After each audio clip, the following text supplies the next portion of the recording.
fairly unsuppressed. So if you see people around you becoming extremely self-centered or selfish, they're on a very high path. They really are. Because when you find even the most self-centered, selfish person in the world, when they find themselves, when you find that real self, you will be in love with the world. You will not be a shallow person anymore. So both roads lead to the same place. So it's okay to be selfish right now. It's okay to take time from family, friends, and whatever, and say, who am I? I'm layers and layers of programs. How many people feel that? Layers and layers of programs, historically installed. That's why I got to see that all this healing stuff that's so popular right now, that's going to continue to grow, will get us to the point of self-initiation, which is self-healing as the highest art form of healing. All healing is self-healing anyway, isn't it? Really, you have to do the healing no matter what's done to you or for you. Now, what's interesting about that, as the population grows, and it needs to grow, and we can talk about that, it really needs to grow, because it's very good for all of us. The only world government that's ever going to work is self-government.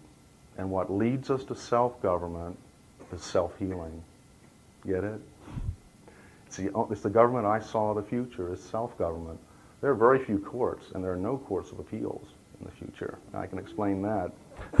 But so in the void, the minute I realized that everything in the universe wants to be in a body, whether it be a star, an atom, a rock, or a human body, a magnificent human body, everything wants to be in this world.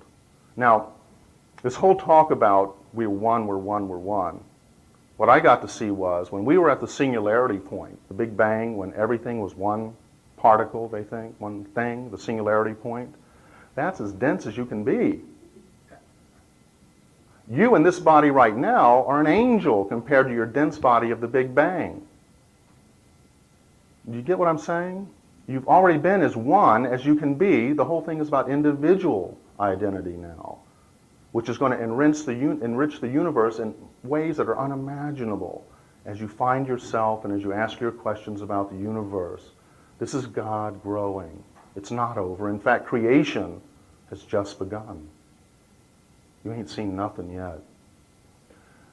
So when I realized that, I immediately went in reverse, came back through all the lights, and back into my body eventually.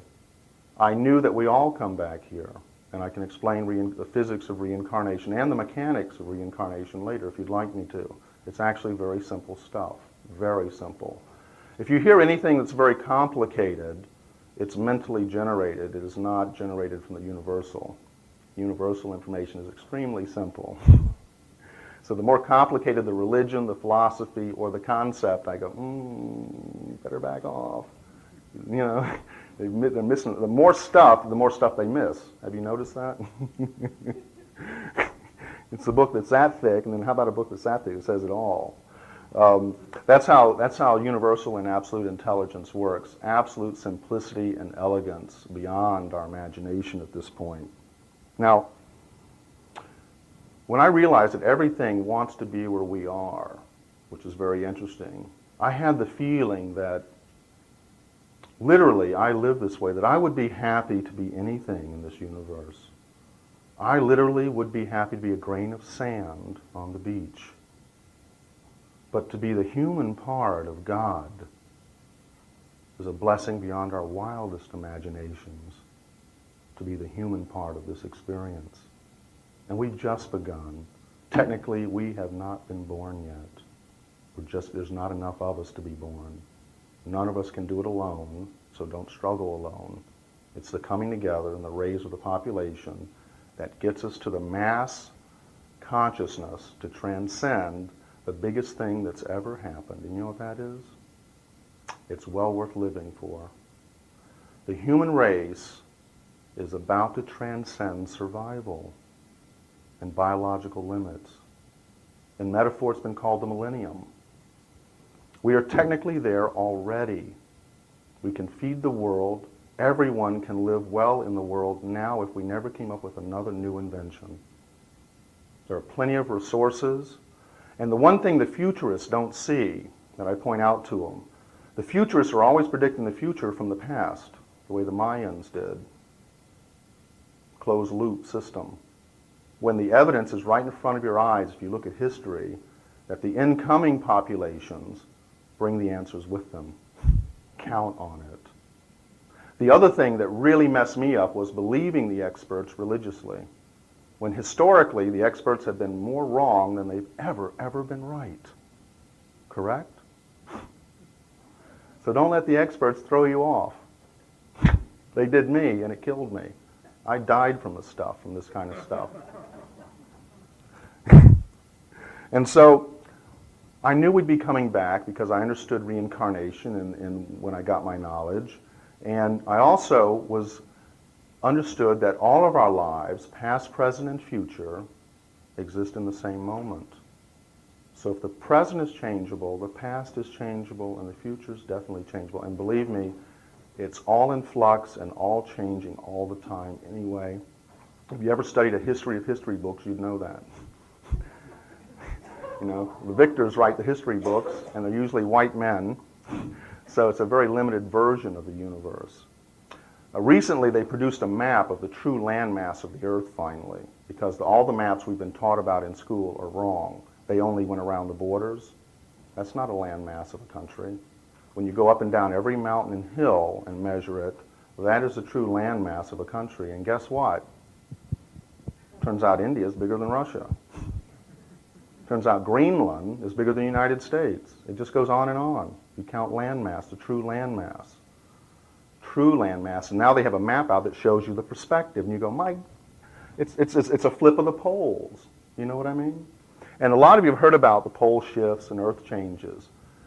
The biggest pole shift that is going to happen, and is happening right now, is from here to here. The mind is the youngest creation on the planet. If you've seen the timelines of human evolution, you'll know that humans appeared at the last second. That's how new we are in this system. Now that was our body appearing. Our mind appeared much later. Get it? The cells in your heart have an infinite storage of information of evolution and cosmic history that supersedes and is super more ancient than anything mentally that you can generate. A good comparison is, and I've shown this on the other side, check systems that were designed by the body. Your circulatory system, genius. Immune system, genius. Stomach wall lining, genius, like brain cells. Then check the systems the mind created, like the legal system, the monetary system, and it shows you it needs a little more maturing. You see what I mean? So if we'll start listening to this is really where it's at. The knowledge that's in your body. And your body is the book of life. Your DNA ribbons are the book of life. The human being is the sum total of evolution and creation in this world to this point. That's why in your DNA, and we've studied DNA for years, they say you only use 5% of your DNA to be you, and the other 95% they call junk DNA, or the tail. That's the book of life. That's why when you're going through a gestation period in your mother, you go through every cycle that's been on the planet, from atomic to single cell to multiple beings. Have you ever seen those graphs? You look like an amphibian at one point. You go through the entire cycle each time, and you remember it. You carry the knowledge with you every time. And that means that we're the most highly adaptable things ever created in this system. That means that if we change the atmosphere and we need gills, gills will start appearing. Believe me, this happens. Jumping genes, metamorphosis, all of that is being proven now every day as we go on and on. So I was glad to come back to the world and be here, and I am. And let me tell you, it hasn't been all just a bed of roses. In fact, my first 2 years were pretty much very weird, because I was given my life back, but I was also given my karma. What a rotten deal, you know? And so the first 2 years, I was very antisocial, because I was so wide open and super sentient that I could hear people's emotions, and the emotions have their own voices. And it sounds like a jungle for the most part, because we're just evolving. Going through a mall or going to a party and hearing people's emotions was like listening to jungle sounds constantly. A guy looked at a girl, ooh, you know, all these sounds that are emotions. Oh, when I'm hurt. I could hear it all, I could see it, I could feel it. It was very difficult for me to be out amongst people in that wide open stage, which lasted about 2 years. In that time, I really didn't talk much about my experience at all because the few people, like my parents and best friends, thought, uh-oh, this guy is really way off. So we don't get a lot of support from our peers usually. And actually, I finally had to move away to the other part of the world to get some attention on my projects that I wanted to do. In my own hometown, you know, I'm known as local weird boy. But don't let that get to you. But I was returned to my life and my karma, and in that 2 years, I had to deal with that. And I thought, what a rotten deal. I was shown heaven, and then I come back to this, right where I left off. Broke. The good thing was I wasn't sick. And I had scans later and clear. And I remember remarking to the, again, physician's assistant, I just blurted out. I didn't want to see him at first. It took me a couple months to even think about it. I didn't want to know because I knew I didn't feel sick. And when I saw the scans, I blurted out, it's a miracle. The physician's assistant said, no, we call these spontaneous remissions. Whatever you want to call it, I'll take it. Lee and other people have seen the photographic evidence of the after effects, which have been very, very numerous in my life, and since 1984, highly, highly documented. Everything I've done since 1984-5 has been videotaped, audio taped, or both at the same time in research programs. I will not work with anyone that won't let me videotape every word that's going on in the think tanks, in the labs, and I'll show you pictures tonight of how that works for documentation. It's very important that we document these things and bring them into this world. Some of the things I was shown on the other side were things of the future. I was shown in great detail the mass potential of the next 400 years. And here's how that works. This is why most psychic predictions never come true, because they weren't using their psychic ability to start with. The mind mimics that, and the mind is not psychic. It's the reptilian brain that's really psychic. Psychic ability is primary perception, which is in humans, plants, animals, atoms. What we call intelligence is organic. It's in the atoms, and if atoms build up, you're going to have intelligence in every system. And we see our human form of intelligence, and we're basically organic beings at this point.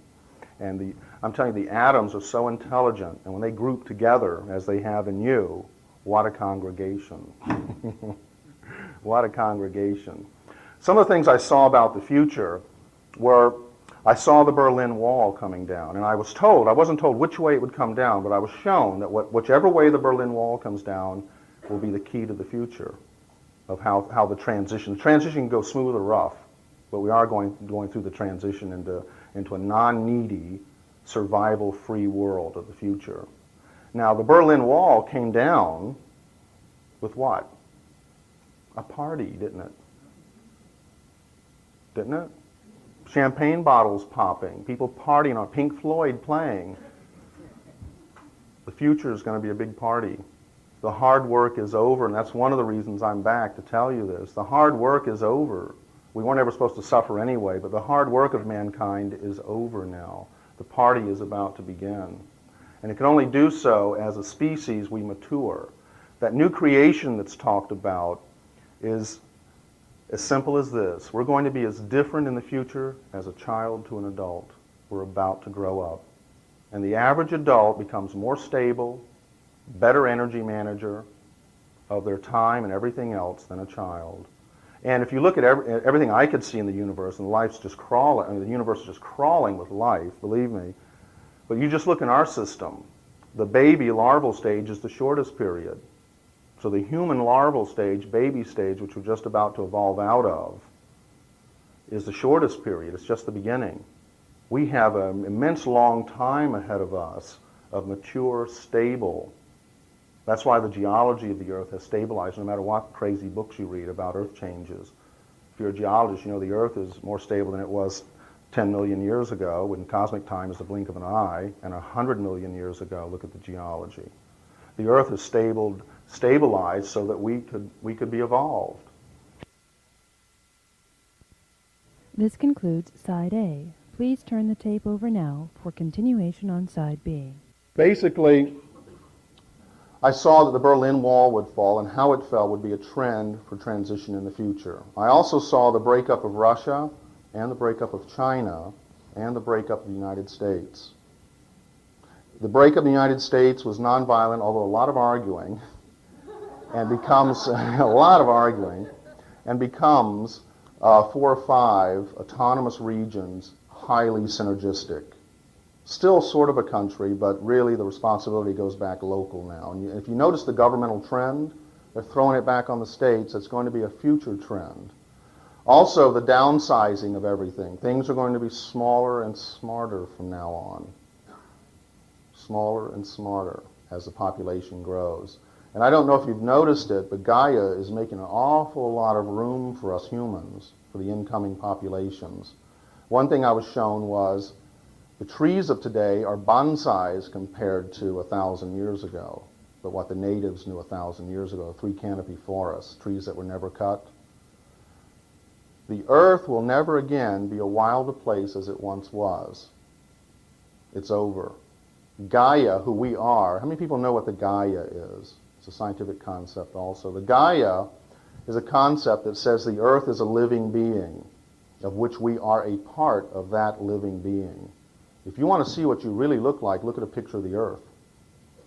But you're only looking at your egg. You want to see what your body really looks like, look at the solar system. That is your cosmic body. And every planet, every energy in that, and the music of those spheres is you and your consciousness evolving. I got to see the metaphors in many, many religions. I'll stick with the Christian one for now.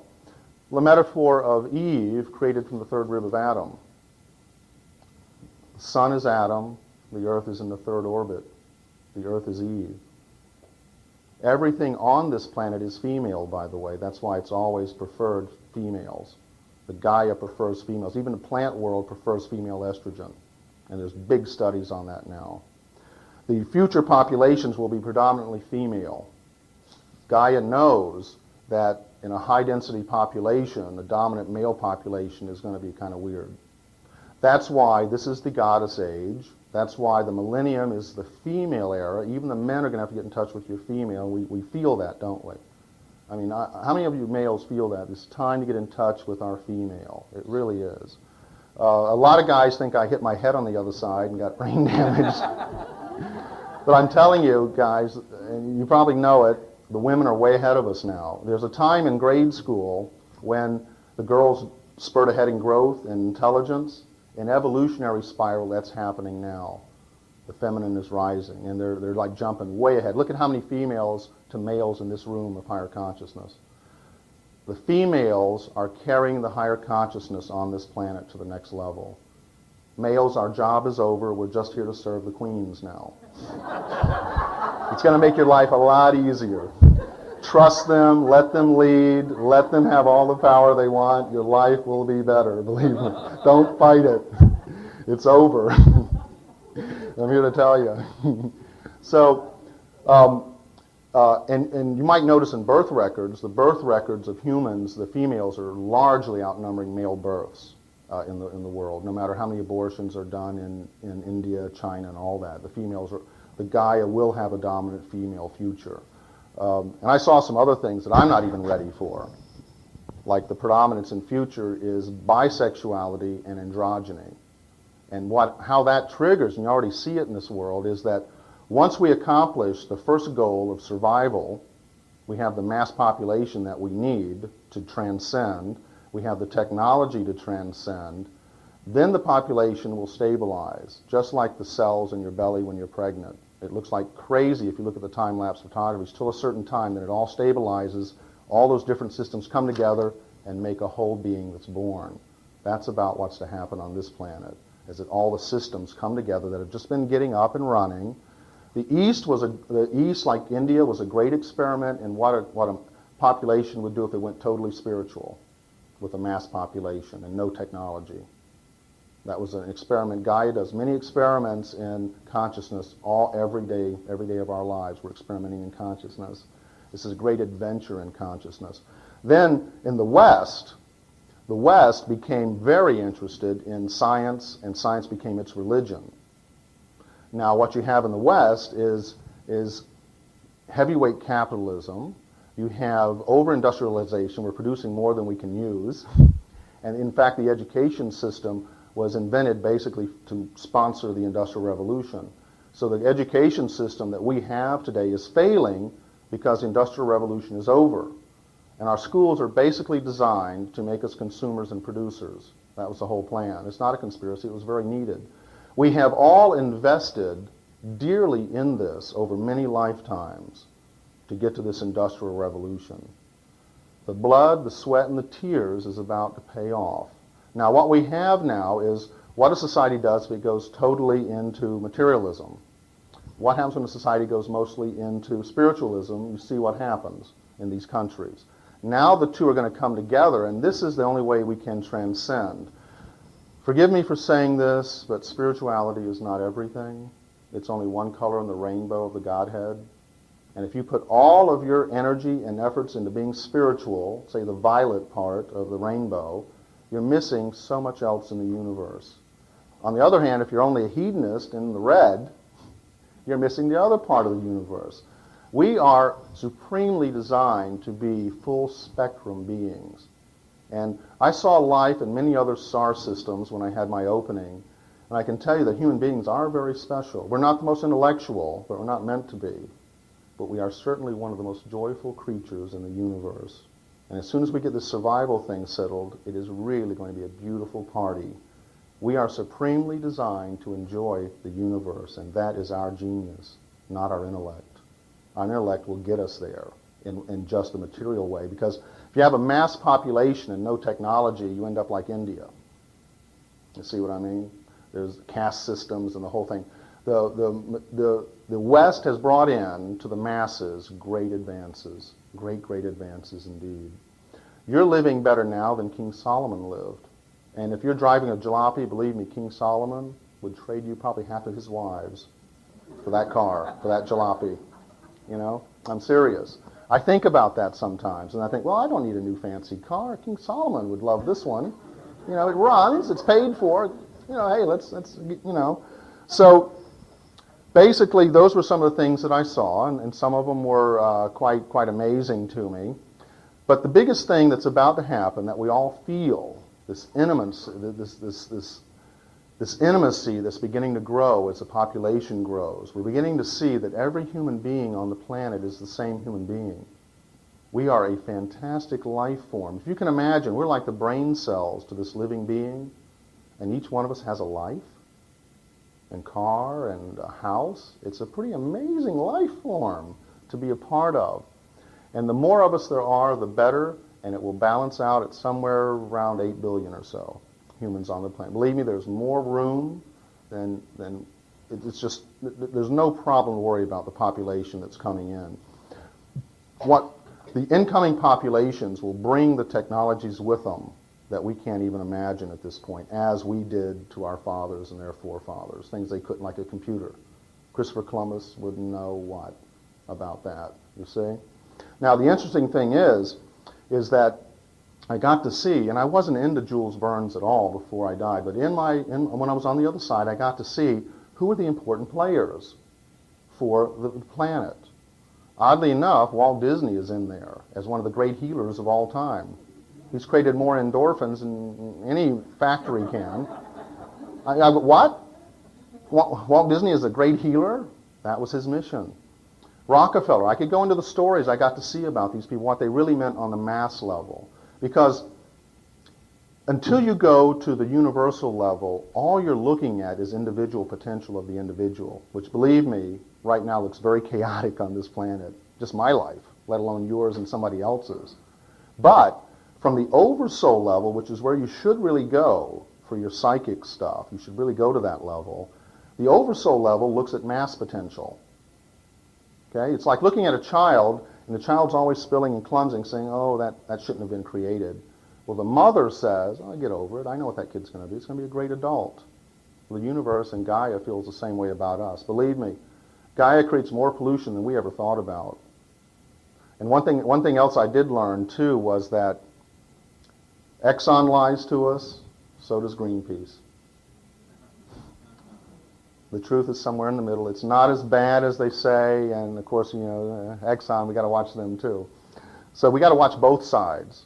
The truth is somewhere in the middle, actually. The planet is not nearly as bad off as we've been told. What I did see was that Gaia, which is what we are, humans are what Gaia does in the human mode. So building a microphone, building houses is planet work. It's something Gaia wants done or you wouldn't want it done, believe me. What you want is what Gaia wants. But Gaia is very young, so we want like children.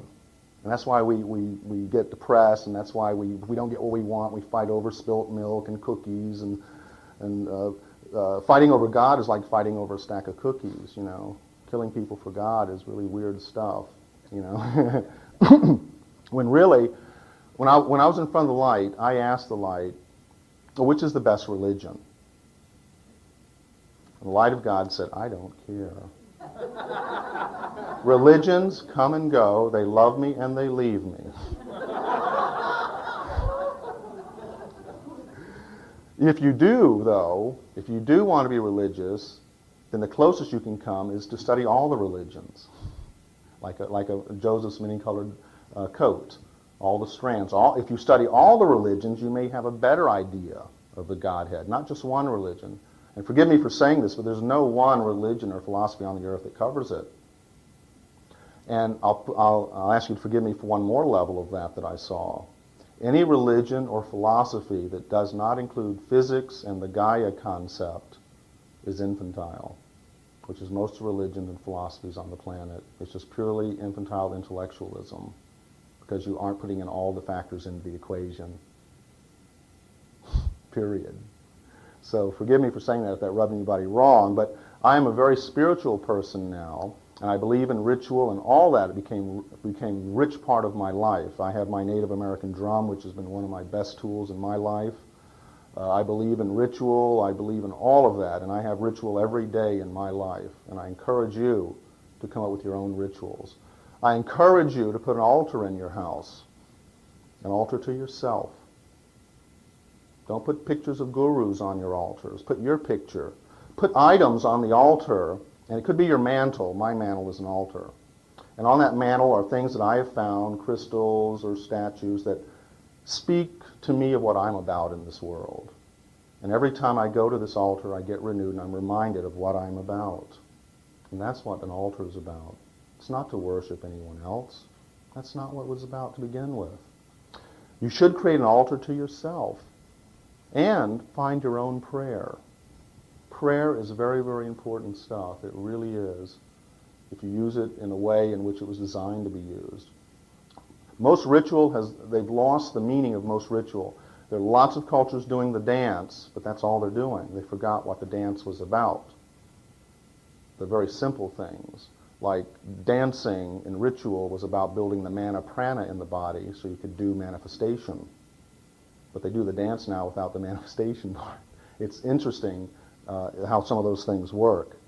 So we are the only thing, human beings are the only thing in this system that will transcend survival and biological limits.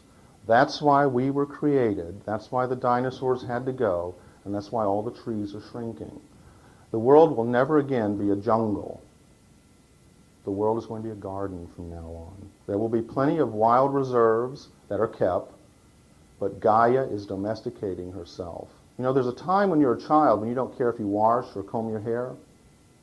That's where Gaia is right now. But she's getting the inkling, maybe I should clean up a little bit here, So you're cleaning up and you're terraforming the planet. Is Gaia terraforming the planet? And she's done it many times in history, on overall Earth history. Gaia is always terraforming the planet. Now, she's accelerating that through human beings. Human beings have accelerated evolution to beyond light speed, if you look at evolutionary time. We are incredible beings. We're living at the speed of light. We are made of nothing but light. It's amazing to realize. Now, I'd like to start a slideshow showing you what I wanted to do with all this knowledge was to first remember it, to keep the open access to it, and I was granted that. And that has not been without problems, actually, as I mentioned earlier. Sometimes people go, "Shut up, Mellen," because I always have an answer. Shut up. I didn't want an answer right now. But, what I wanted to be, I knew I'd be coming, hold on a second. I wanted to be service to the planet when I came back. And I asked to bring gifts. Some gifts are non-material and some are very material.